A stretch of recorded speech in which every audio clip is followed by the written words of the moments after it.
المرسلين إذ قال لقومه ألا تتقون أتدعون بعلا وتذرون أحسن الخالقين الله ربكم إلياس كنبياتوች መካከል ነው ካለ በኋላ ምን አለ አላህ ነው ጌታችሁ ወረብ አባኢኩም الأولين የቀደሙት የአባቶቻችሁም አምላክ እርሱ አላህ ነው እያለ አስተማረው ማለት ነው።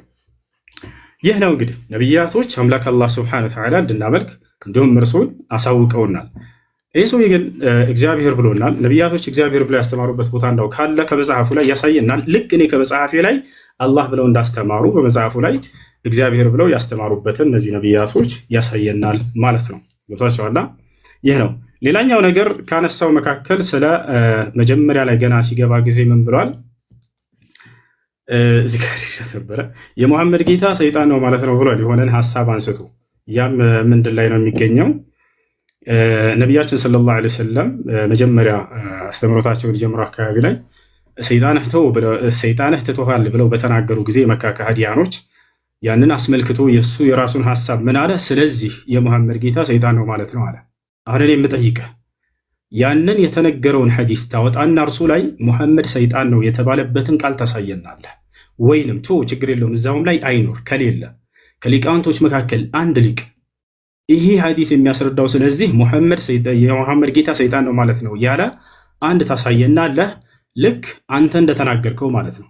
ዛሬ በቁርአንና በሐዲስ ላይ ከራስህ እየተፈለሰፈ እንትን እየፈጠርክ እንደምትናገር በደንብ አድርጎ ይጋለጣል። አያችሁ፣ ይሄን አንዲት ከሊቆች መካከል አንድ ሊቃውንት ይሄንን የሙሐመድ ጌታ ሰይጣን ነው ማለት ነው የሚል ግንዛቤ ያመጣ አንድም የለም።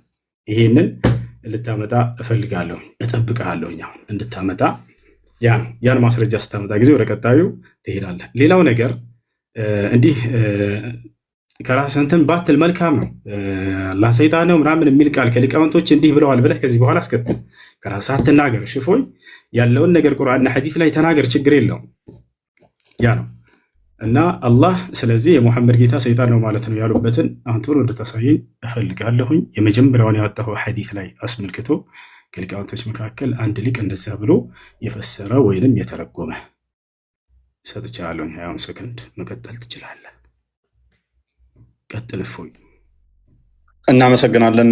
10 ሰከንድ 15 ሰከንድ ነበረ ኡስታዝ፣ አልጨረስክም ነበር።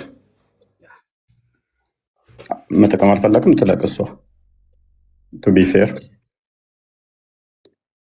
there okay ስለዚህ 20 ደቂቃ አለን አሁን ይታያል ኡስታዝ ከማስረጃ ጀምርልኝ የጠየቅኩህን እንትን እያልክ በዚያው